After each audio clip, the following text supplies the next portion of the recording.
One thing I often hear parents of newborns ask me is, what am I supposed to do with this kid?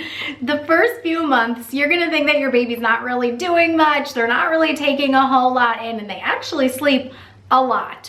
So one of the things you really need to focus on is bonding with your baby. Forget about the chores, let somebody else do them, or let them pile up.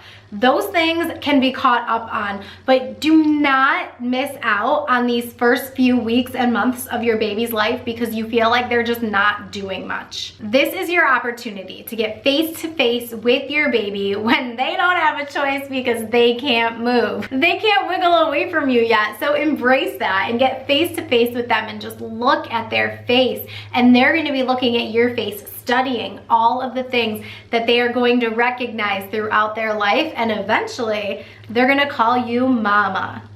Talk to your baby. Tell your baby about your day and about your life and about all the things around him and her.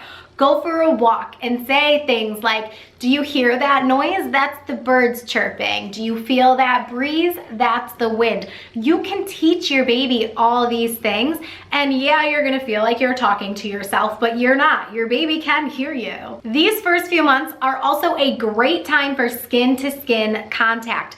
Any primary caregiver can have this bonding time with the baby, whether it's mom while you're breastfeeding or just feeding in general, or maybe you're in the bathtub together, maybe dad is walking around with no shirt on and carrying the baby. The skin-to-skin contact is a great way to bond with your baby. If you're using a baby carrier, you can have the baby in the carrier any amount of time that you feel comfortable with during the day. Whether you're walking around the house doing chores, talking on the phone, taking a walk outside, you can wear your baby in the carrier and you will feel very close to your baby and your baby will feel the love. While you're holding your baby close, feel free to put on some music, have a little dance party with your baby, and get moving. Your baby is going to love the variety of things that you're doing throughout the day, and having as much indoor and outdoor experiences as possible is going to help your baby learn the difference between day and night. Speaking of day and night, let's jump into talking about the 4th trimester and how to fix that day and night confusion.